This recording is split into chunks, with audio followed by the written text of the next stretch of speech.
One is being very good at chiropractic adjusting, like understanding how to analyze the spine and nervous system.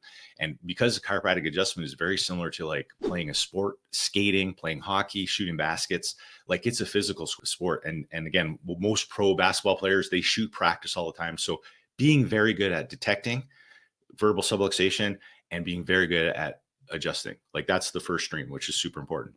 The second stream is understanding the hierarchy, which we just talked about. Like we want to know about those three states. The third one is going to be about neuroception, which we just talked about.